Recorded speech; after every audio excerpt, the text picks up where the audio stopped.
Sí, sí, Elsa. Ya. Bueno, yo voy a estar un poco a cargo. Javier también va a intervenir a veces, ¿no es cierto? Eh, Antes que nada, darle la bienvenida a Victoria, a nuestra coordinadora de movimientos sociales y territoriales, Distrito 12 de Santiago de Chile. Contarte, Victoria, que nuestra organización nace a partir de la revuelta popular del 2019, el estallido social, como se llama, y que se mantiene trabajando y coordinando en tiempos muy difíciles después de la derrota de nuestro proyecto de constitución forjado desde las bases, ¿no es cierto?, hace un año. Y el resurgimiento de una extrema derecha que está muy empoderada. Eh, Te reitero las gracias desde acá con un abrazo fraterno, afectuoso, y dado el tiempo que tienes, ¿no es cierto? Tengo entendido que tienes poco tiempo. Trataremos de hacerlo lo más provechoso posible. Nosotros habíamos visto los temas, ¿no es cierto?, que era la lucha contra el negacionismo la y la resistencia contra el fascismo, digamos, la situación actual de nuestros países. Antes que nada, ¿no es cierto?, y darte la palabra, voy a leer un poco tu currículum. Suena muy frío, ¿no? Pero hay que hacerlo. Eh, Ella es nieta restituida por las abuelas de la Plaza de Mayo, hija de Toti Montenegro y de Hilda Torres, desaparecidas por el terrorismo de Estado. Comienza su camino en la verdad en agosto del 2000, con su identidad restituida y convencida del proyecto político de Néstor y Cristina. Inicia su militancia social y política. Asume como diputada de la ciudad de Buenos Aires el 10 de diciembre de 2017 con el compromiso puesto en la promoción y la defensa de los derechos humanos. Continúa impulsando la agenda de inclusión, salud y seguridad de los porteños. Eh, Ella es diputada de la ciudad de Buenos Aires y mandatada en 2021 a, tengo entendido, este año, ¿no? 2023. Hasta el Eh, 2021. 25, ¿sí? Justo se te cortó en ese momento. Presidenta de la Comisión de Derechos Humanos, Garantías y Antidiscriminación de la Legislatura de la Ciudad desde el 2019. Subsecretaria de la Unidad de Coordinación Nacional para la Prevención, Asistencia y Erradicación de la Violencia contra las Mujeres el 2015 y 2016. Eso es más o menos. Ella tiene mucho más datos, ¿no? Pero para hacerla cortita, como decimos acá en Chile, lo dejamos hasta ahí. Y en contexto, yo rápidamente voy a leer algo que encontré que dice así: las dictaduras de Argentina, Chile y Uruguay se asemejan en varios aspectos. Uno es la aplicación de violencias diferenciales sobre las mujeres que sufrieron el accionar represivo del terrorismo de Estado, ya sea al momento de ser secuestradas o durante el alojamiento en los lugares de detención. El proceso de justicia para los crímenes del terrorismo de Estado en estos tres países, o el Cono Sur, tiene diferencias importantes, pero también notorias coincidencias. Una de las similitudes fundamentales, perdón, es el retraso en el juzgamiento de la violencia diferencial hacia mujeres y personas con orientaciones sexuales y o identidades de género y o expresiones de género no cis heteronormativas. A pesar, de, a pesar del especial ensañamiento sobre sus cuerpos, el juzgamiento de esa violencia no ha tenido el mismo avance que el resto de los hechos. En Argentina, solo el 12% de las condenas incluyen delitos vinculados a la violencia diferencial sobre mujeres. En Chile, una sola condena ha reconocido la violencia sexual sobre dos mujeres. Y en Uruguay, a pesar de la existencia de una denuncia específica desde 2011, ningún responsable, perdón, ha sido siquiera procesado. La violencia vivida por personas fuera de la cis heteronormatividad no está siendo investigada judicialmente en los dos últimos países, pese a numerosos testimonios que demuestran su extensión. En Argentina, solo el caso de una mujer transgénero víctima del terrorismo de Estado está siendo investigado, pero aún no hubo juicio oral. Este artículo compara lo que ocurre en los tres países y las bases comunes de estos retrasos. Esto lo saqué de un artículo, después se los puedo enviar. Entonces, eh, avancemos y le doy la palabra a Victoria. Nuevamente, bienvenida. Y sobre el tema, sé que estuviste acá hace poco en Chile, en Villa Grimaldi, lanzando tu libro. Eh, Te pido por favor que nos cuentes un poco de eso y tu trayectoria, que es muy interesante. Adelante, Victoria. Mire la pantalla, Horacio, que estoy pidiendo la palabra hace rato. Ah, Javier, adelante. Sí, es para decirle a tanto a Victoria como a quienes no estaban cuando conté esto, que la intervención de Victoria en Villa Grimaldi, donde ella cuenta toda su historia, su tremenda historia, su terrible historia, está totalmente grabada, ¿ya? Y está siendo editada en este momento, de manera que yo pienso que de aquí a mañana o pasado vamos a tener toda la historia anterior de Victoria, que se la vamos a hacer llegar a ella también, por supuesto, y a todos quienes están acá. Entonces, porque hay como una demanda, Victoria, de avanzar en lo presente, como por ejemplo Ricardo Ávila pone aquí: cualquier percepción respecto a lo que se viene en la próxima elección presidencial en Argentina será muy bienvenida, ¿ya? Pero como tú eres la invitada de honor, puedes hablar lo que quieras, Victoria. Hágalo. Bueno, buenas noches, compañeros, compañeras. Agradecerles por los días tan, tan ricos en cuanto al encuentro que tuvimos ahí en Chile, la primera vez que vamos a Chile y bueno, además en una fecha tan costosa para todos, así que bueno, agradecer en primer lugar por todos los encuentros de estos días. Y bueno, pensando en este escenario de la Argentina, de Chile y en lo que viene sucediendo con el crecimiento de los discursos de odio, de los negacionismos y de una derecha que viene a recuperar un terreno que perdió en todos estos años, ¿no? Con los avances de los gobiernos populares y las conquistas de nuestro pueblo, principalmente en materia de justicia. Claramente en la Argentina el escenario es complejo. Hay en su momento con Mauricio Macri y después, bueno, ahora no sé si se escucha ahí, ahora con Milei, con una posibilidad, bueno, importante de dar la pelea para poder ingresar en la segunda vuelta y un crecimiento de los discursos reaccionarios muy, pero muy fuerte, que se fue allanando, ¿no? Nosotros hasta el año 2013, hasta hace 10 años, no era necesario en la Argentina, por ejemplo, tener que discutir una ley de negacionismo.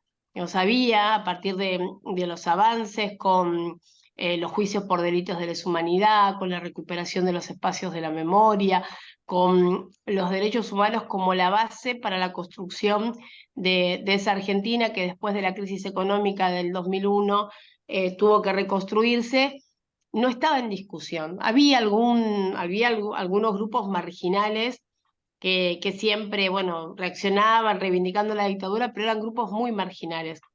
Después de las PASO del expresidente Mauricio Macri, el diario La Nación, de los más importantes de la Argentina, el domingo fueron las PASO, el día lunes saca una nota dándole instrucciones al futuro presidente, planteándole la necesidad de terminar con el relato del kirchnerismo con respecto a lo que había sucedido en la dictadura cívico-militar.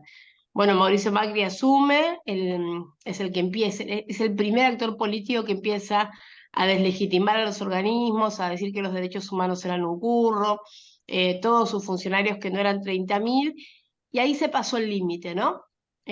Al principio fue un escándalo y después ya se pasó a naturalizar la agresión permanente a la lucha de los derechos humanos. Después intentó avanzar con el 2x1, una reacción muy fuerte del pueblo argentino, pero por goteo el 2x1 se fue dando, porque muchos genocidas recuperaron o tuvieron arresto domiciliario, digamos, las cárceles empezaron a vaciarse de genocidas y se fue dando esa política de paralizar los juicios y de desguazar lo que eran las políticas de derechos humanos en cuanto a la construcción de un puente con las nuevas generaciones, porque los espacios se articulaban con las escuelas, con la formación de los docentes, con los chicos, entonces ahí teníamos nuevas generaciones que podían entender de que los 4 años de Macri fueron de pura resistencia, y después viene la pandemia, donde estamos casi 2 años sin encontrarnos con los jóvenes.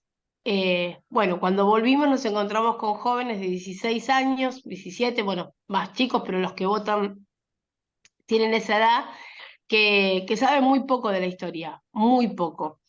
Y que además tienen muy naturalizados derechos que se fueron conquistando. No sé, el compañero hablaba, ¿no? El tema de las violencias contra las mujeres, la identidad de género, el lenguaje inclusivo, como discusiones de las nuevas generaciones que son muy fuertes y son muy válidas, pero sin conciencia de lo costoso que fue, conquistarlas, ¿no?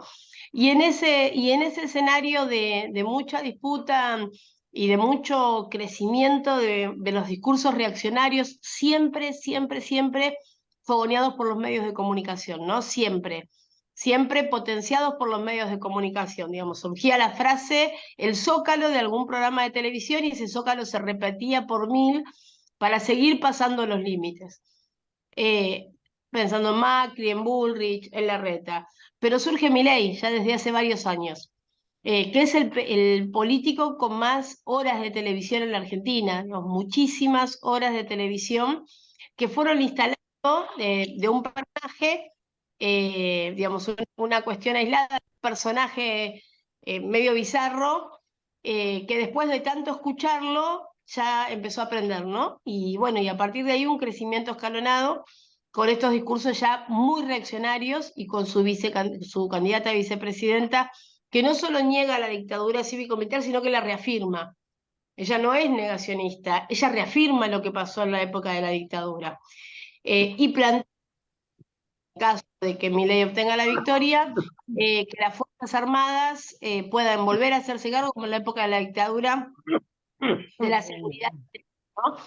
Ese es el escenario que nosotros tenemos y que en todos los encuentros que compartí con los diferentes compañeros y compañeras, parece un escenario en espejo, salvando las diferencias en cuanto al avance de los juicios, a la cantidad de condenas, que por supuesto en la Argentina es superior, digamos, por los años que se llevan adelante, pero en términos políticos, este ataque es literalmente en espejo. Y además, claramente genera un desánimo muy fuerte en la militancia, ¿no? Que es la primera o la herramienta más fuerte que tiene la derecha para hacernos daño, ¿no? Creernos todo lo que sistemáticamente repiten en los medios de comunicación y parecer que nos quedamos sin herramientas para hacerle frente, ¿no?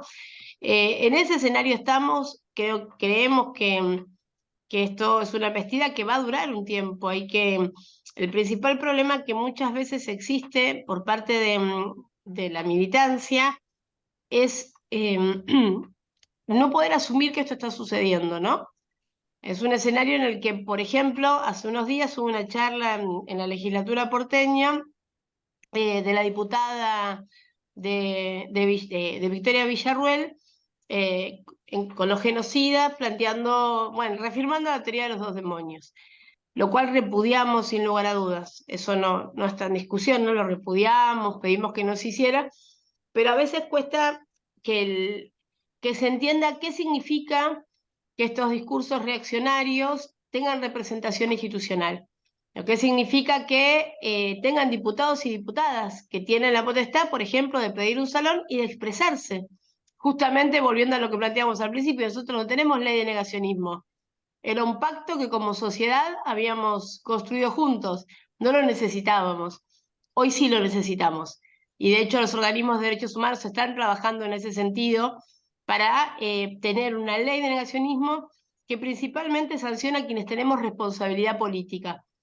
Porque pasó en la pandemia, por ejemplo, diputados, senadores y muchos comunicadores instalando que las vacunas no servían. Bueno, habrá pasado en todos lados, ¿no? Como el mismo discurso de la derecha replicándose con las particularidades de cada uno de nuestros países, pero instalando muchísima desinformación permanente en la gente, en la militancia, y el desafío de pensar con qué herramientas podemos construir como para poder enfrentarlo, ¿no? Pues creo que es el desafío que todos tenemos. Bueno, ¿qué hacemos con este escenario de negacionismo y de retroceso? ¿Y qué herramientas podemos construir y compartir, de hecho, para volver a hacernos fuertes, para volver a recuperar el músculo de la resistencia, de la memoria, y a partir de ahí tener más fuerza para avanzar en la lucha? Breve síntesis, más que nada para que podamos charlar, ¿no? Me parece, si es la intención del grupo.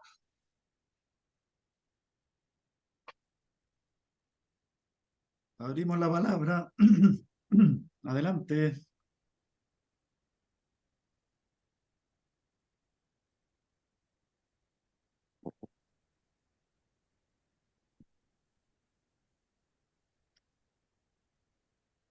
José Miguel.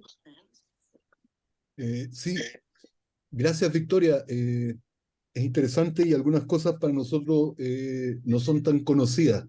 Tú hablas del 2x1, de los dos demonios, ¿ya? Incluso yo creo que los 30.000, no para todos es conocida. Sin embargo, en el fondo refleja la similitud con lo que ha ocurrido y nos está ocurriendo a nosotros. Yo te quería consultar dos cosas, porque tú haces referencia al impacto político que ha tenido, qué sé yo, la pandemia y otras cosas. Y entonces yo te quería preguntar cómo se ha ido construyendo, existe, se da este tema de la memoria y de la denuncia y de la lucha por justicia y reparación a nivel social, ¿ya? ¿Qué tanto hay, qué tanto se encarna en la organización social argentina? Que desde la distancia uno cree, considera de que existe todavía un tejido social en Argentina, en mi opinión, bastante más significativo que el que tenemos en Chile, ¿ya? De organización social, ¿ya?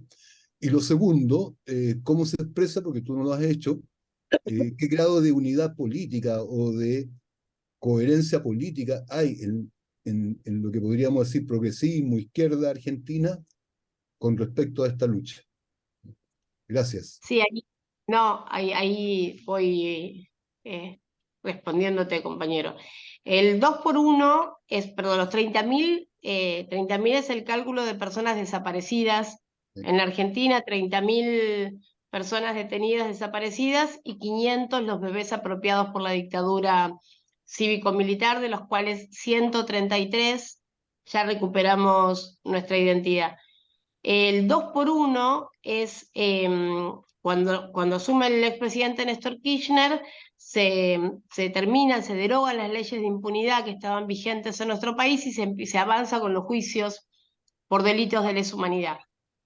A partir de ese momento, bueno, muchísimas condenas de genocidas, la mayoría de ellos a cadenas perpetuas, y cuando asume el expresidente Mauricio Macri, avanza en esto que les decía del mandato de los medios hegemónicos de comunicación, pone jueces en la Corte Suprema por decreto, y esos jueces promulgan el 2x1. Quiere decir que nosotros tenemos condenados a los genocidas, pero siempre apelan y la mayoría muere sin sentencia firme, porque lo dilatan en las cámaras de casación o en la Corte Suprema.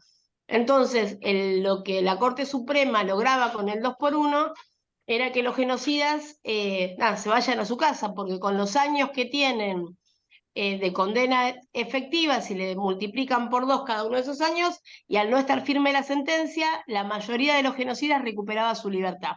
Eso fue el 2x1.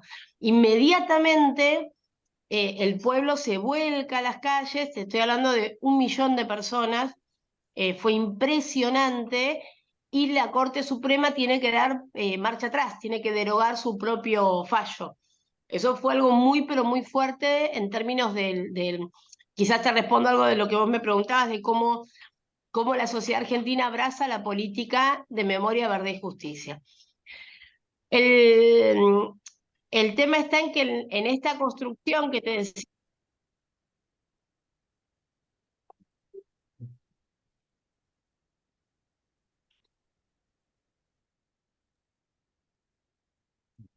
Algo pasó. Nos cayó Victoria. Tenía problemas con el teléfono, ¿ah? Esperemos que pueda retomar.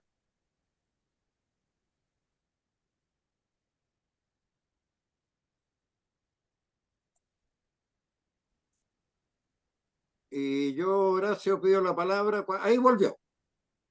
¿Me escuchan? Sí. Sí, Ahora Ay, sí. perdón que es mi teléfono que... Bueno, en esto que les compartía de cómo los medios de comunicación van desprestigiando permanentemente las luchas, nuestros organismos de derechos humanos, principalmente encabezados por las madres de Plaza de Mayo, las abuelas de Plaza de Mayo, familiares de detenidos y desaparecidos por razones políticas e hijos, que son los más fuertes simbólicamente, más la Liga, la PDH, bueno, muchos organismos de derechos humanos, están muy asociados, se sintieron muy acompañados y fueron parte activa del gobierno de Néstor Kirchner y de Cristina Kirchner. A partir de ahí, también hubo un ataque muy fuerte a los organismos de derechos humanos, y eso hizo que un sector de la sociedad, que si bien era, si se quiere, antiperonista, pero que sí acompañaba a la política de derechos humanos, fuera cooptado. Es un sector mínimo, pero es un sector de la sociedad, fuera cooptado por el discurso del odio. Entonces, ese compromiso que antes tenían con esta lucha, hoy se ve bastante golpeado. En nuestro país, la izquierda no acompañó ninguno de estos procesos. La izquierda, los partidos de izquierda no acompañaron ninguno de estos procesos. La izquierda en Argentina principalmente es antiperonista. Y todos estos procesos de memoria se llevan adelante en el gobierno de Néstor y de Cristina, los más fuertes. Entonces estuvo muy alejado del proceso de, no digo de la lucha por la memoria, la verdad y la justicia y la reivindicación de los 30.000. En eso siempre están, pero no acompañaron el proceso político activamente. Y nosotros, desde el Frente de Todos, unidos en los años de Macri, para, para intentar, bueno, obviamente volver a conducir la Argentina, y en estos años la crisis económica y tuvimos diferentes posturas internas en cuanto a la forma de encarar la deuda con el Fondo Monetario Internacional. Y eso generó ciertas rispideces internas que en un escenario tan complejo, de tanta crisis y de un ataque tan fuerte, nos terminó jugando nos terminó jugando en contra, digamos, fue negativo en determinados momentos. Y el control de la pandemia, el trabajo fue excelente, digamos, ahí estuvimos todos unidos, pero después se fueron dando estas crisis internas, principalmente por el tema de la deuda del Fondo Monetario. Hoy, bueno, obviamente en este escenario, siempre buscando la unidad del movimiento, pero es complejo básicamente porque hay cuestiones ideológicas profundas que en un escenario así de crisis económica se potencian mucho más, ¿no? Llegamos lo más unidos que se puede en un escenario pero muy complejo. Gracias, Victoria. Javier tiene la palabra. Gracias, sí.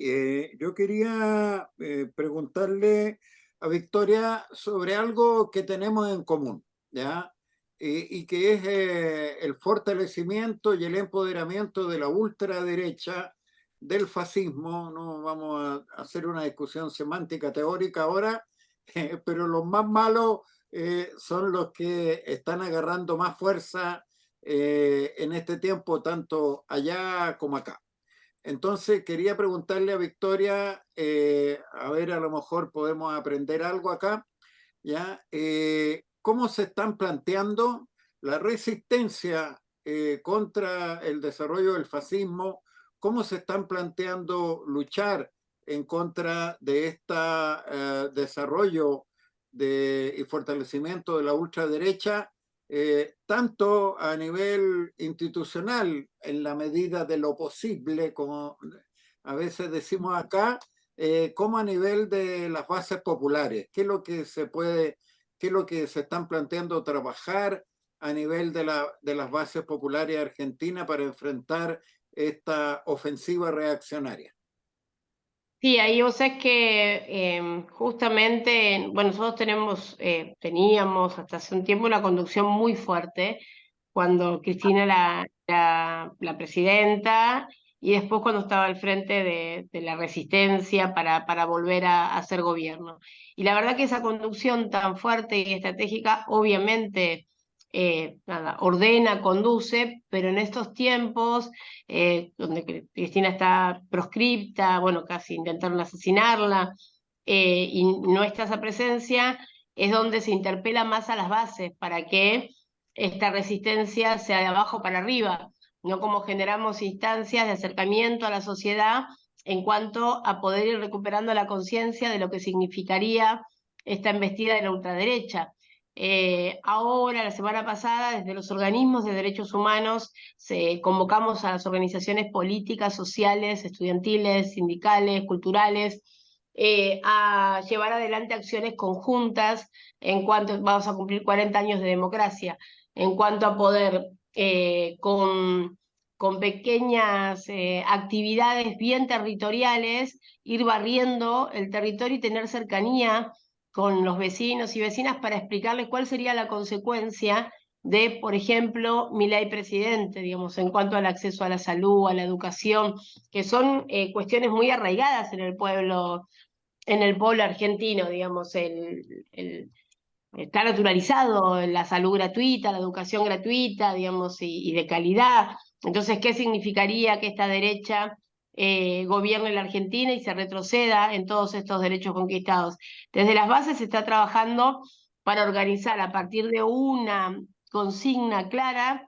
La bandera más fuerte nuestra es el nunca más. Es la frase más fuerte que te lleva a que esa historia no se puede volver a repetir.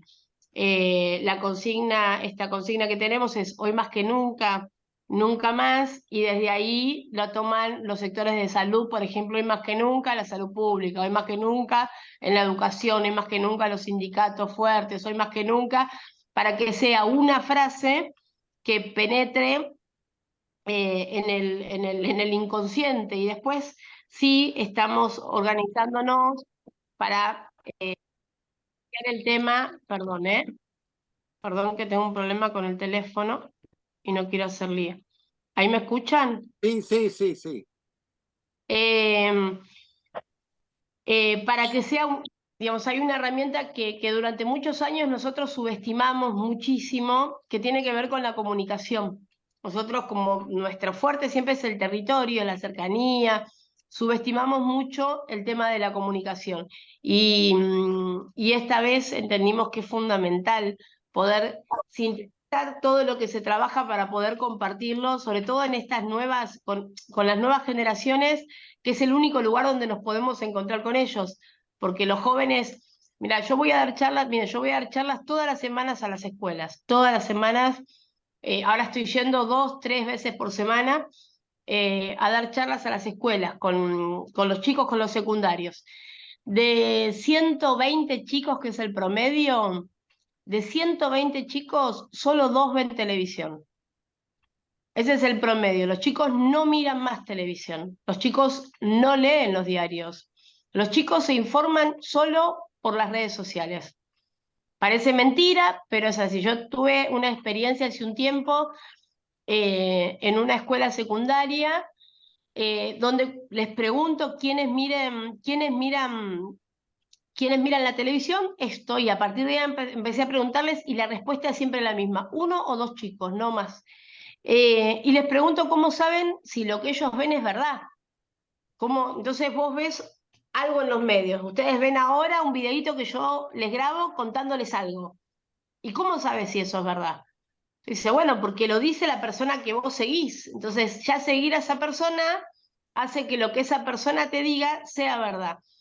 Entonces, bueno, trato de hablar de el Holocausto. Y bueno, ustedes vieron el Holocausto, nada, no sabían del Holocausto de los nazis. Eh, y uno sí se acordaba de algo. Entonces le pregunto cómo aparecemos los nietos de las abuelas de Plaza de Mayo. Entonces uno de los chicos dice, yo sé, a ustedes les ponían les grababan unos números en la piel, en los brazos o en la frente. Entonces se ve que él tenía una imagen, que en el teléfono en algún momento hubo una imagen del Holocausto que a él le quedó y lo asoció a nosotros. Y vos sabés que yo estaba frente a él, entonces era verano, estaba con la remera y le pongo mis brazos, me dicen los brazos son la frente, entonces estaba frente a él, le extiendo mis brazos, los doy vuelta y le muestro, me acerco y vos sabés que me impresionó mucho porque él me miraba y no, tardó un minuto en decirme, no, no tenés marcas. Era más fuerte para él el recuerdo de la construcción de lo que le había quedado el teléfono, de nosotros, de cómo nos encontraban, que yo estando frente a él. Yo estaba parada frente a él y lo que para él valía más era eso que él había construido. Y ahí terminé de entender qué rol tiene esta nueva forma de comunicarse de los chicos y que hay que buscar la forma sencilla de sintetizar y transmitir un mensaje. Porque hay un universo que encontró otras formas, al menos por un tiempo, yo estoy segura que no va a ser para siempre, digo, pero hay que encontrar una forma de sintetizar y compartir un mensaje, porque si no la derecha termina montando escenarios y vendiendo productos e instalando un sentido común, y nosotros que construimos los territorios, que hablamos, que nos organizamos, que hacemos, no lo compartimos. Creemos que desde ese lugar es muy importante poder dar la pelea también en ese escenario, que no significa renunciar a lo que hacemos, sino buscar la forma de tomarlo, sintetizarlo y compartirlo. Sí, hizo buena asociación el chico, es verdad.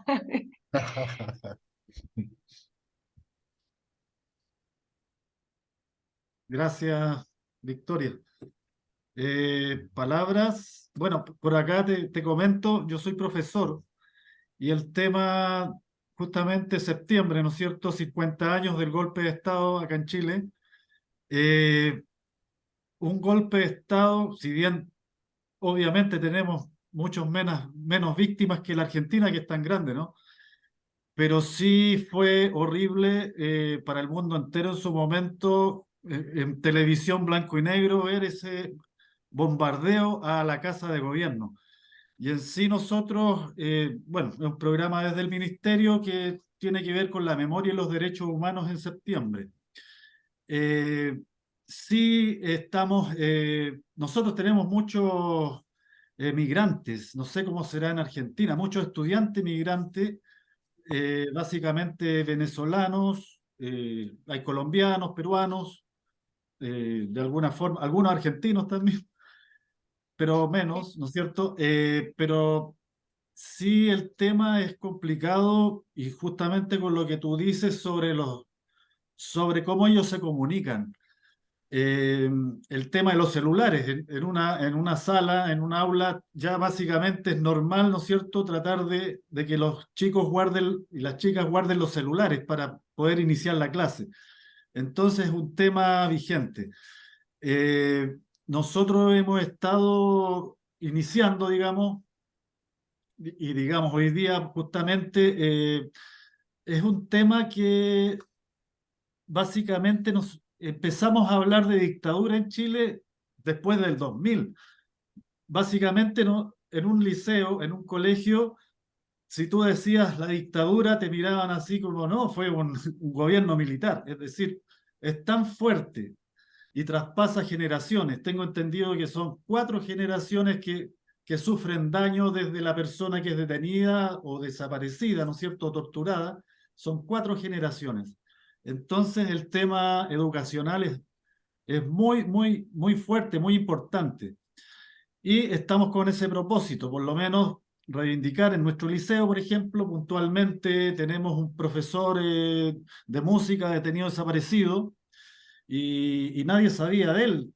Justamente hoy día yo vengo llegando a un acto, ¿no es cierto?, que reivindica la figura de profesores detenidos desaparecidos y entre ellos él y nadie sabía, ni siquiera colegas. Entonces, es importante la educación, justamente. Es importante que el Estado también se haga cargo de informar, porque fueron muchos años, yo creo que desde que volvió la democracia a Chile nunca se habló, nunca estuvo en los textos, estaba la derecha que se metía, ¿no es cierto?, también, y hablarlo directamente, naturalmente, el atropello de los derechos humanos y el nunca más, obviamente, que tú dices también. Bueno, eso quería aportar. Eh, Compañeras, compañeros, está la palabra. Aprovechemos que está Victoria acá y si alguien quiere hacer alguna consulta, una pregunta, alguna duda o algún aporte desde acá. Ricardo, tienes la palabra. Adelante. Sí, mira, una pequeña observación. Observo aquí en nuestro fenómeno del recuerdo de los 50 años que hemos tenido muchísimos foros, actos al respecto, y todo ha estado concentrado en la denuncia de los atropellos a los derechos humanos. Pero, desgraciadamente, se está entendiendo por derechos humanos casi exclusivamente el derecho a la vida, ¿ya? La denuncia se restringe a la denuncia de los aproximadamente 4.000 chilenas y chilenos asesinados o desaparecidos, ¿ya? Creo que es fundamental ampliar esa percepción, ¿ya? Porque los derechos humanos son muchísimo más amplios que los derechos a la vida, sin negar que el derecho a la vida es fundamental, el primero. Pero es fundamental ampliar la visión porque chilenas y chilenos de todos los colores, de todas las regiones, han sido víctimas de violación a sus derechos humanos en múltiples formas, desde la educación, la propiedad, la salud, etcétera, etcétera. Si nos fijamos en aquello, yo creo que es muy difícil encontrar a una persona que no sé, que gane menos de 5 millones de pesos mensuales, digamos, $6.000 mensuales, ¿ya? Que no haya sido víctima de atropello a sus derechos humanos, ¿ya? Si contemplamos siquiera los básicos y de segunda o tercera generación, con mayor razón, ¿ya? Creo que eso es fundamental para hacer conciencia de cuánto daño le ha hecho la dictadura a nuestra sociedad, al corazón, al alma del país. Eso. Gracias, Ricardo. Palabras. María Cecilia había pedido, si no me equivoco, ¿no? María Cecilia, yo no veo acá. Adelante. Sí, Ahí. Sí, yo quería preguntarle a Victoria cómo se ha manejado esto de este gran avance del fascismo en función de que como país federado, ¿no es cierto?, si pensamos lo que estuvo pasando a comienzos de este año en Jujuy, con una fuerte represión, ¿no es cierto?, a todas las movilizaciones sociales. ¿Cómo se hace a nivel nacional en función de lograr una coherencia en tanto tienen gobiernos de derecha, de centro, digamos, es muy disperso? Entonces, ¿cómo se sientes tú que pueden ir enfrentando esto en tanto país federado y con todas las limitaciones que ello también implica? Porque se decía en algún momento que a nivel nacional no se podía interferir en Jujuy porque tenía, digamos, su propio gobierno, ¿no?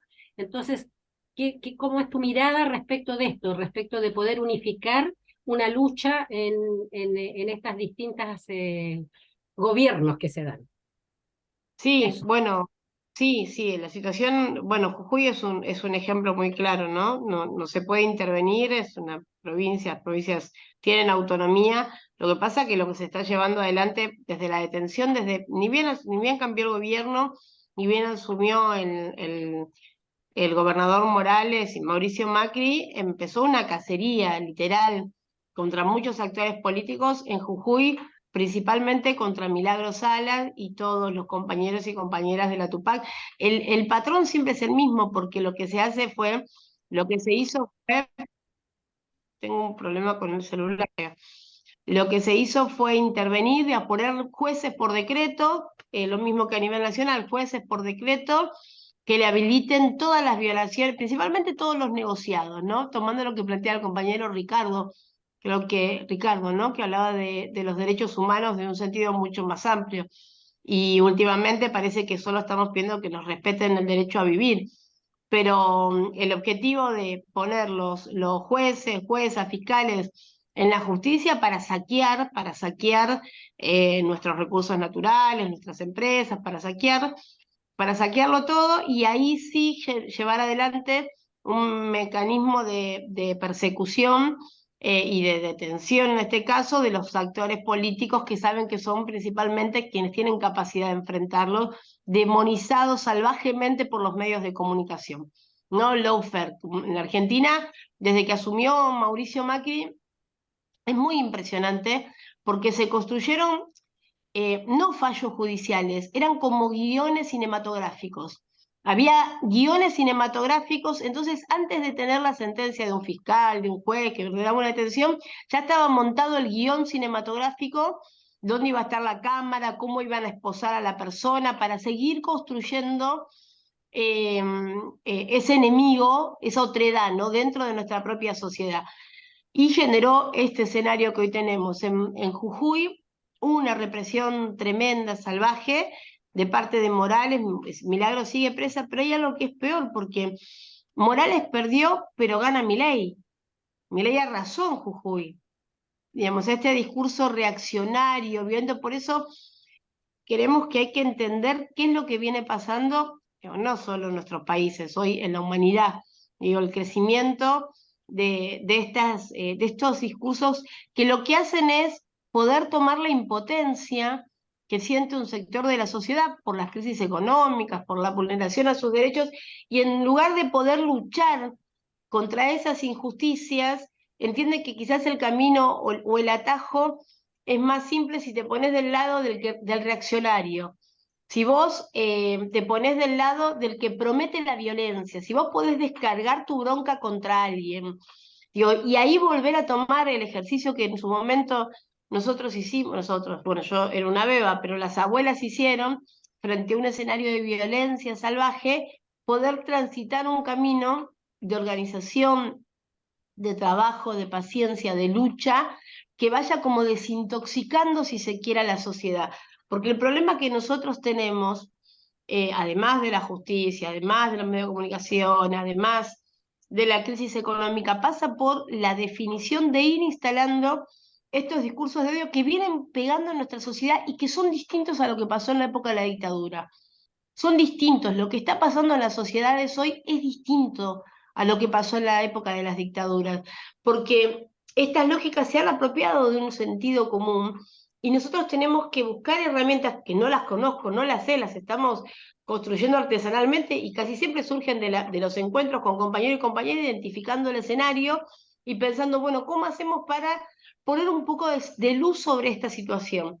Primero, no caer en la trampa, no caer en la violencia, no caer en la reacción, porque eso solo termina haciéndolos más fuertes. ¿Qué es lo que pasa con los discursos de odio? No sé, yo tengo mucho trabajo en este sentido en la legislatura, porque cuando asumí, había hechos aislados. Había hechos aislados, por ejemplo, aparecían cruces esvásticas. Y aparecían baldosas por la memoria, que es lo que planteaba el compañero, de la construcción de la memoria. Nosotros la tenemos, hay muchas baldosas por la memoria que cuentan la historia de los militantes desaparecidos. Bueno, empezaban a aparecer baldosas rotas, murales rotos, ataques, y ya dejaron de ser aislados. Ahora, cuando vos lo pones en el mapa de la ciudad de Buenos Aires, tiene una franja, cuando vemos, es donde vive Milei. La comuna donde vive Milei, les estoy hablando antes de que Milei sea lo que es ahora. Ya venía identificándose grupos que, claro, se movían en un mundo que nosotros no habitamos, que son las redes. no es que había básicas, no, ahora sí, pero no es que en ese tiempo había básicas, había una disputa del espacio público, no, aparecían a la madrugada, rompían, se iban, pero se iban construyendo desde esos lugares, y eso se iba multiplicando. Y de hecho se va multiplicando, porque las redes sociales lo que más venden es violencia, hasta en broma, el golpe, la descalificación, y después también un crecimiento muy fuerte, por ejemplo, en materia de derechos de las mujeres, ¿no? Entonces, hay una particularidad que tienen, y es que sus propias mujeres son antifeministas, y se describen desde ese lugar. Nosotras estamos en contra de las políticas de género, te planteo, nosotros no creemos en eso, nosotras creemos que las feministas atacan a los niños, digo, es como un retroceso de décadas, es un retroceso de décadas. ¿Y qué pasa? Cuando vos linkeás, volvemos a lo mismo, ese odio logra meterse, calar en la frustración de las personas. Y después de la pandemia, muchísimos, todos quedamos más o menos rotos, pero muchas personas entendieron que la construcción colectiva, lo colectivo era peligroso, porque también quizás no dimensionamos qué pasó con la pandemia. La pandemia vino a marcarnos que teníamos que cuidarnos hasta de quien teníamos al lado, de lo más cercano, que la forma de sobrevivir era tomando distancia durante un tiempo. ¿Y eso qué? El miedo, el encierro, encontrar otra forma, esto que estamos haciendo, que es bueno, que es buenísimo, pero que también significó para muchos que dejen de participar activamente, que dejemos de encontrarnos activamente. Digo, entonces, todavía queremos que esto no terminó de desnudarse, sí va mostrando el camino que va transitando y sí nos va mostrando las consecuencias que van dejando. Bueno, ¿cómo hacemos para enfrentarlo? Nosotros construimos un mapa, tratamos de ordenar las organizaciones, tratamos de tener una indicación única que vaya permitiéndonos encontrarnos en los diferentes trabajos, digo. ¿Cuál es el objetivo? Abrazarnos de una historia que podemos compartir con otros, que genere conciencia. Y a partir de ahí, si querés como punta de lanza, vuelvo a lo que planteaba Ricardo, como punta de lanza esas historias para entender otras historias más cercanas de los que luchan por el cuidado del medio ambiente. Digo, bueno, ¿cómo es posible, por ejemplo, que Milei prometa que cuando él sea presidente, en la Argentina las empresas van a poder contaminar abiertamente los ríos? Y esas provincias mineras que si le contaminan el río mueren, porque no tiene otra forma, ¿cómo es posible que lo elijan? Y ahí volvemos al principio. Bueno, lo que está en disputa es el sentido común. ¿Por qué? Porque también en la inmediatez de las redes sociales, vieron que nosotros tenemos 3 cerebros. Como que el primer cerebro, que es el que reacciona con lo que ve. Si el sintetizo, no soy especialista en esto, pero es lo que aprendí en este tiempo. El primer cerebro tenés 5 segundos para que a alguien le interese lo que le vas a decir. Son 5 segundos que tenés nada más. ¿Vieron los videitos? Son los primeros 5 segundos. Hacen que alguien quiera o no quiera verte. Salvo que, como nosotros te hemos decidido charlar ahora. Pero en esta cantidad de información, vos son 5 segundos. Ahí tiene que haber un color, algo que haga que esa persona te dé unos segunditos más nada más. Y ahí pasa el segundo cerebro. Dice, bueno, voy a ver si te doy unos segundos más, a ver, mostrame qué tenés. Y si efectivamente tu cerebro entiende que le conviene, recién analizar lo que estás viendo. Entonces, son segundos, pero hay que linkear. 1, 2, 3, 1, 2, 3. En esta inmediatez de información, color, música, cada vez se linkea menos. Entonces, todo entra, pero nada termina de asociarse. Y a eso nos enfrentamos, es bien difícil, porque, por ejemplo, yo voy a una charla de derechos humanos, tengo que contar mi vida, 47 años nací, me secuestraron, ¿cómo te lo sintetizo en 15 segundos? Nosotros, ¿cómo contaba ustedes la historia de la resistencia, los 50 años, lo que pasó con Allende, con qué soñaba esa generación, qué se años, qué fue posible, qué es palpable? ¿Cómo se sintetiza en 5 segundos? Hay que hacerlo, no sé, hay que hacerlo, algo hay que hacer, no estoy diciendo que, pero Hablar mucho es fácil, sintetizar hay que trabajar un montón para hacer eso. Un montón, para hacerlo cortito hay que trabajar un montón, pero hay que hacerlo, porque si no, ellos no van a parar de producir basura, basura, basura, odio, violencia. También va a tener un límite, también se va a agotar. Pero nosotros tenemos que poder encontrar la forma de ordenarnos en el objetivo, entender el escenario, poder sintetizarlo y compartirlo.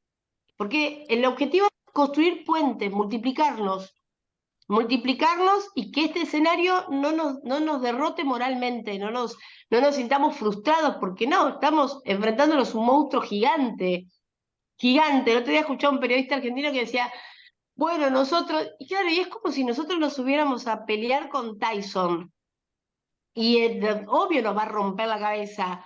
Y después cuando vengan, digo, bueno, ¿qué hicieron mal ustedes? Y bastante que estoy viva, digo, porque es una mole gigante. Bueno, lo que está enfrente es una mole gigante, monstruosa, en términos ya de la humanidad, digo, el crecimiento de... Yo estuve el año pasado en Berlín, en Holanda y en Berlín con la Casa Ana Frank. En Europa, en Alemania, tienen la ley antinegacionismo. Fuimos a la Casa Ana Frank y hay un libro que escriben los chicos, los adolescentes, y uno de los chicos había escrito que el día anterior estaba en Berlín con su amigo y fue a la Casa de Ana Frank para compartir que iban caminando y apareció un grupito de chicos, su amigo judío, lo empujaron, lo golpearon contra el tacho de basura y le dijeron que él tendría que estar en la basura y que hay que volver a matarlos a todos. Chiquitos de 15 años, ¿no? Y él lo dejó escrito. Entonces, los chicos nuestros, los argentinos, no podían creer eso. Si no, si acá hay ley antinegacionismo, si acá. No, no, hay un crecimiento. El líder neonazi tenía 13 años, debe tener 14 ahora. 13, 14 años con cientos de miles de seguidores. Entonces, no pasa en la Argentina o en Chile. Tiene sus particularidades, tiene sus personajes más menos berreta, más menos violentos, pero el objetivo siempre sigue siendo el mismo. Creo que tenemos un desafío importantísimo por delante, pero no hay que tener miedo, ni hay que frustrarse, hay que encontrarse y pensar estrategias juntos. Yo no la tengo, no sé, digo, me informo mucho, creo mucho, sé que es importante la comunicación, trato de hacerlo, trato de formar chicos jóvenes, trato de llamarlos, es muy importante la incorporación de la juventud, porque los chicos tienen eso que nosotros no entendemos. Un jovencito, 2 minutos te maneja las redes y te ayuda. Es muy importante eso. Y después ir construyendo puentes, me parece, para lo que viene, porque esto no termina con las elecciones. Obviamente vamos a dejarlo todo para que Sergio sea el futuro presidente, pero después hay que, inmediatamente después, al minuto y medio después de celebrar la victoria, hay que trabajar para frenar el avance. Para eso es fundamental que haya políticas de Estado, que se mejore la situación económica y que podamos fortalecernos en todo aquello que permita hacerle entender a la ciudadanía la importancia de un Estado que respete los derechos de su pueblo. Digo, me parece que en ese escenario estamos en estos momentos. Gracias, Victoria. Delante, Gloria Granifo había levantado la mano. Si quieres, Gloria, ¿te arrepentiste? Eh, No, adelante, sí. Gloria. Después Tomás. Claro, con todo lo que hablaste, Victoria, yo soy periodista, pero me he dedicado 22 años en participar en educación popular. Eh, y, y ante el escenario que, ha- que has descrito, como que lo único que se me viene siempre a la cabeza es que se requiere un gran frente así comunicacional a nivel de América, porque si bien hay muchos medios independientes de izquierda, progresistas, pero están todos dispersos. Y los medios de comunicación de derecha son uno, y tienen una línea editorial y es la que replican y los que tienen los canales para hacer llegar ese mensaje. y mensajes donde uno dice cómo un cabro chico de 14 años puede tener esa mentalidad, es cosa de ver también los videojuegos, por donde se va penetrando todas estas ideas fascistas, odio, de criminalizar al que piensa distinto. Entonces, yo digo, tenemos la materia prima, están los creadores, los artistas, están los que pueden tener esa capacidad de sintetizar en 5 minutos una idea, y están. Lo que falta es esa gran unidad de crear un gran frente así comunicacional, eh, porque hay mucho, yo veo igual harto material argentino de prensa alternativa, independiente, y es muy bueno. Pero claro, están en lo que hegemoniza, que son los diarios La Nación y el otro, ¿cómo se llama? El Clarín, en Argentina. Entonces, pero está, o sea, yo creo que tenemos como tenemos todo el material, nosotros, o sea, está, pero falta crear un gran frente comunicacional de América. O sea, bien, si bien está la iniciativa, está lo que hace Telesur, pero falta que unir todo y así tener una señal de tal manera que la gente pobre no tenga que recurrir al internet para verlo. O sea, un gran frente comunicacional implica trabajo, tener un diario, papel, para que le llegue a las personas. Están los otros que se pueden acceder a internet, pero tener una ofensiva comunicacional y no esa cosa chica de estas iniciativas que hay, que son buenas, pero yo digo, no llegan. Y al final, quienes escuchamos esos medios somos los mismos de siempre, o sea, somos los convencidos, pero no llegamos los niños. Y si están ocupando los videojuegos para criminalizar, en este caso, el que piensa distinto, el que tiene piel morena, hay que hacer videojuegos que, no sé, distintos, que promuevan la empatía, que promuevan otro tipo de sociedad, otro tipo de relaciones humanas.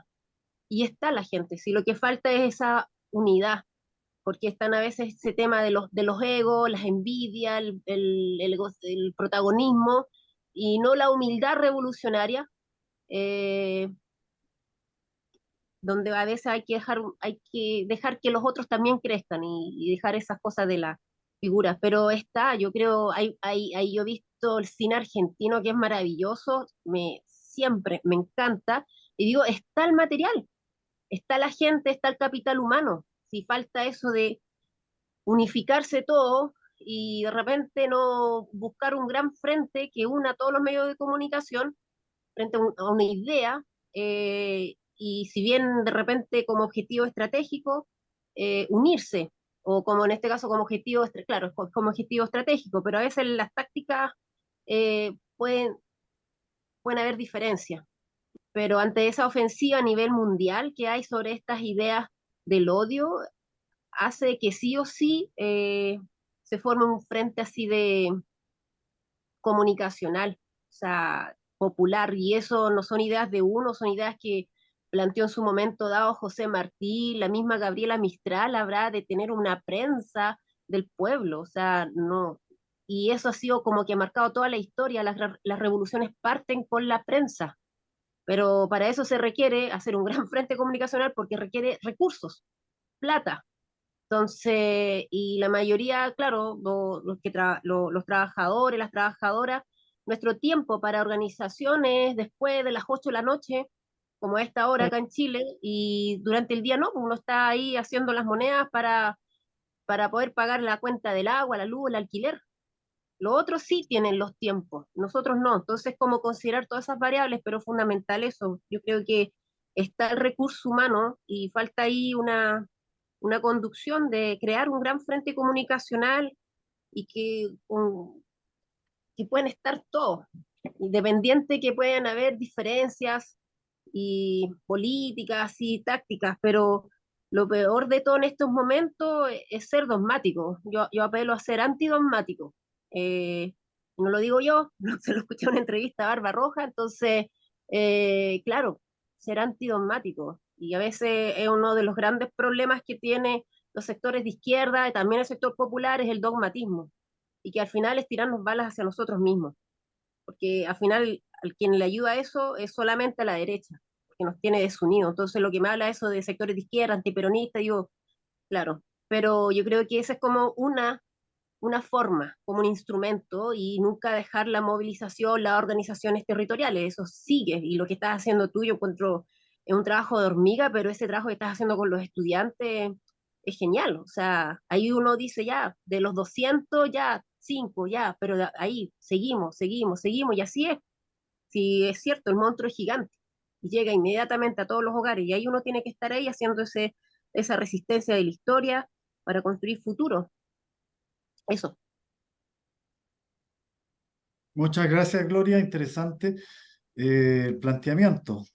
Decir que también nosotros, bueno, mirar el vaso medio lleno a partir del estallido social, de que esto que estamos haciendo ahora parte desde ahí, no teníamos esto antes, y, y decir también que nosotros sacamos una publicación semanal con mucho esfuerzo, ¿no es cierto? Y constancia, que se llama Pasquín, y vamos en el 104, ¿no? Por ahí, 105. De a poquito. Tomás Menicón, por favor, adelante. Hola a todos, gracias Victoria por estar ahí. Mira, a propósito de tu reflexión, en la última frase que señalaba, te quería plantear si es posible que tú, desde tu rol como parlamentaria, te puedas hacer parte del proceso judicial abierto en la actualidad que se llama el Plan Cóndor. Como tal vez tú te has documentado, el Plan Cóndor permitió que fuerzas digamos, operativas de la contrainteligencia, persecución criminal de las Fuerzas Armadas de los países del Cono Sur actuaron sincronizadamente, naturalmente, con auspicio de apoyo de la CIA. Están las recientes revelaciones de cómo ellos intervenían, etcétera. Pero aquí en Chile tenemos actualmente una causa abierta sobre Plan Cóndor y están tomando los antecedentes que se hicieron fehacientes, y naturalmente es una causa activa. Como tú bien sabes, las causas por derechos humanos no prescriben, por tanto está el espacio para que tú puedas hacerte parte desde tu rol, y eso ayudaría mucho justamente a lo que te decía, cómo podemos hacer algo juntos aquí y ahora. Y yo creo que esa sería una de las maneras, de las vías por las cuales podríamos afiatar el vínculo y seguir haciendo acciones juntos. Gracias.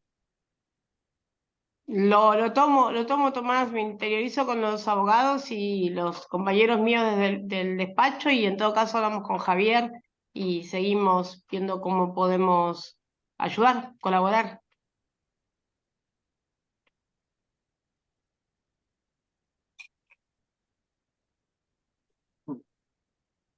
Javier, te pasaron la pelota, Javier. A mí, bueno, es que entendí que la pregunta de Tomás Pizarro Meniconi iba para otro lado. Entonces, A ver, no interpreté mal en mi carácter de legisladora, de diputada, si podía, entiendo, una especie de amicus de pronunciamiento, entendiendo que el Plan Cóndor, y que de hecho nosotros tenemos causas de compañeros y compañeras chilenas y bebés, también, digamos, eso interpreté, capaz que interpreté mal. Sí, no, exactamente, incluso con los instrumentos que hacen a la Corte Interamericana de Derechos Humanos de manera de llevar una acción conjunta en el ámbito jurídico. Y pienso que mancomunar las fuerzas, hay muchos trabajos que tenemos con abogados argentinos en los temas ambientales, y estamos desarrollando acciones en ese campo también. Por tanto, sé que es posible que se puedan llevar en las causas de derechos humanos en particular. Y yo creo que, y bueno, por lo que me conoce también Javier, pero creo que en el ámbito específico de tu rol como parlamentaria, y buscar los mecanismos para llegar también a grupos parlamentarios chilenos, de manera que también eso lo fuerce a ser parte de las acciones judiciales por el Plan Cóndor. Sí, por supuesto. Yo estoy a disposición, digamos, a eso la política local son ustedes los que la conocen, digo, qué compañero o compañeras quien tienen más vocación o más voluntad o están más interesados, porque hay mil cuestiones que podemos articular juntos, de hecho con también los consejos deliberantes, algunos proyectos que quedamos en pasarle a la compañera que compartió conmigo el panel, con nosotros el panel en la municipalidad, que es concejal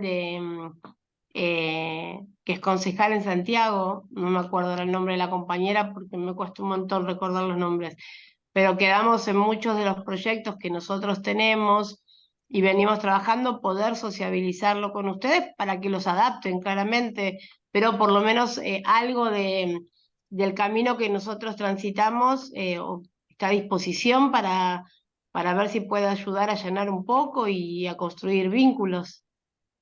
Bueno, ahora sí entendí y ciertamente yo puedo ser un puente. El tema jurídico no es mi especialidad, son las comunicaciones, pero puedo ser un puente, hacerle llegar la información de acá, Tomás, a Victoria, yo puedo ofrecerme para ese puente. Y a propósito de las comunicaciones, le mandé un mensaje a Gloria Granifo por el chat. A ver si me puede responder.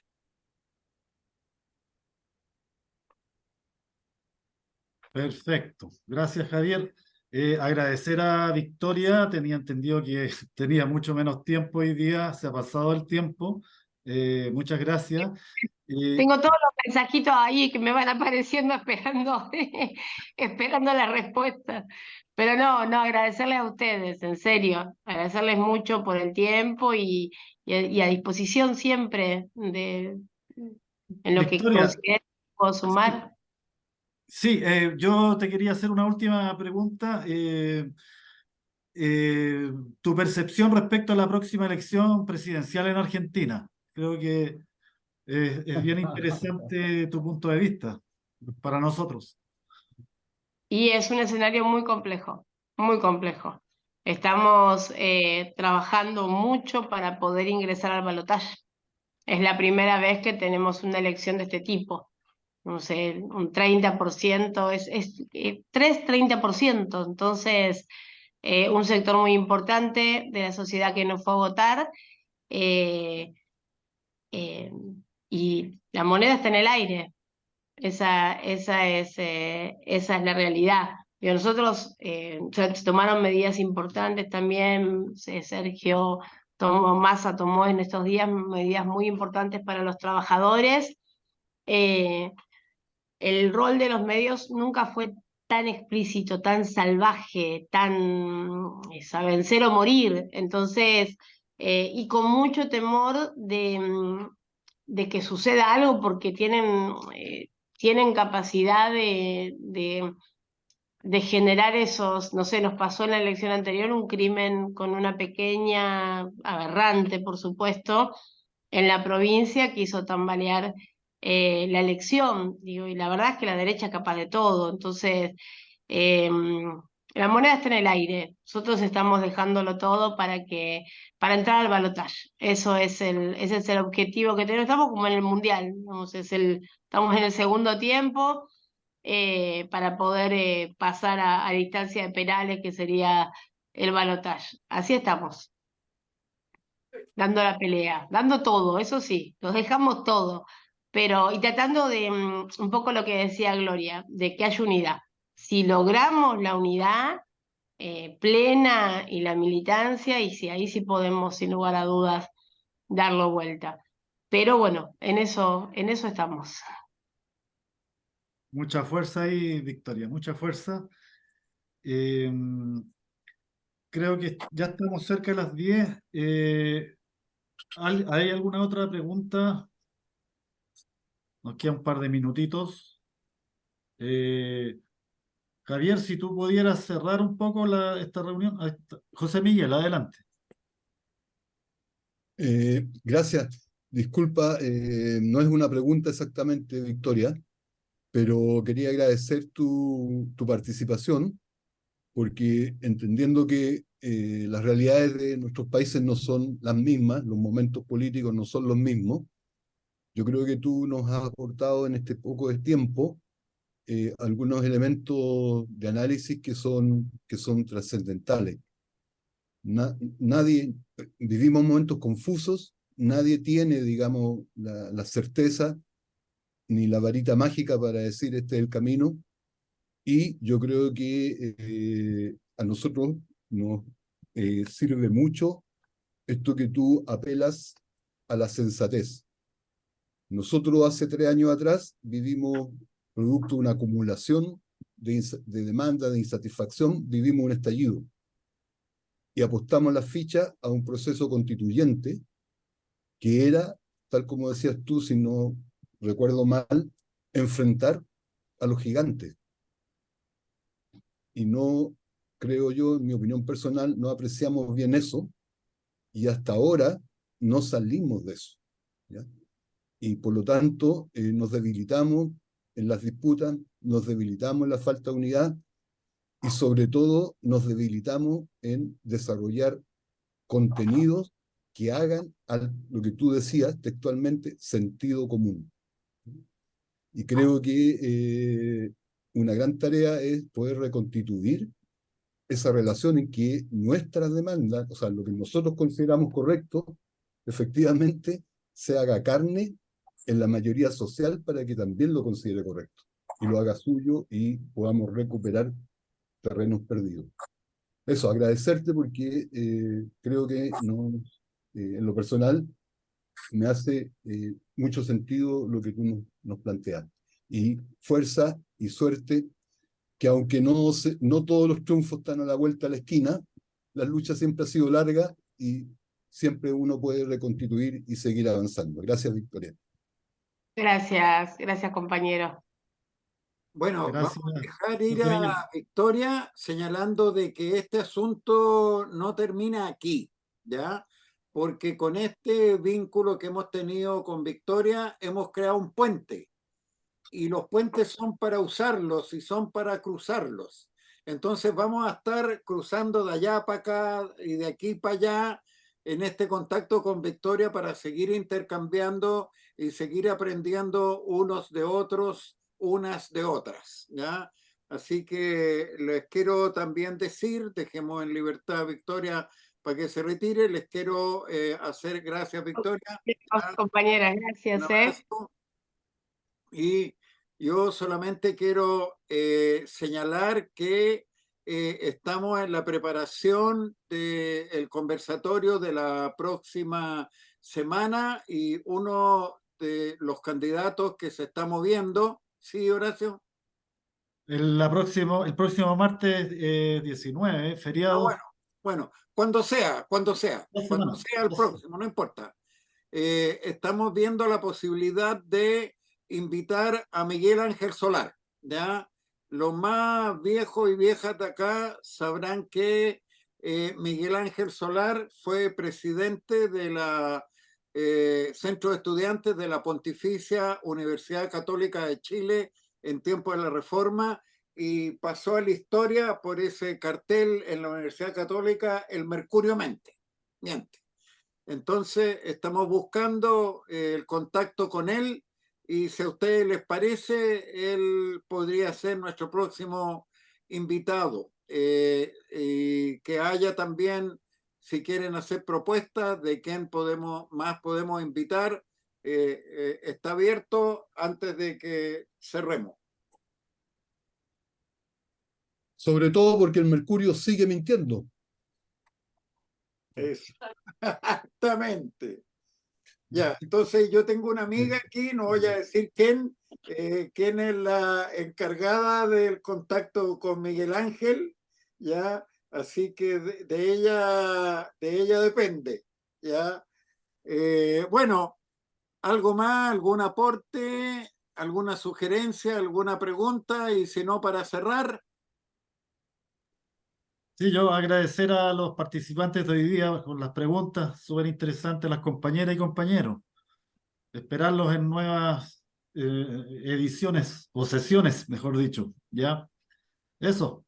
Y lo que se nos fue preguntarle era si el libro de ella, que nosotros lo adquirimos en la Villa Grimaldi, está en venta acá, porque es un libro de verdad de una historia desgarradora, porque no fue fácil para ella asumir que no era hija de este militar. Entonces, ahí ella relata toda su historia y creo que es un libro que merece estar difundiéndose. Eso. Oye, Horacio, Javier, si hiciera falta, creo que podría establecer un puente hacia Miguel Ángel Solar. Sí. Bueno, algunos de ustedes me conocen, entonces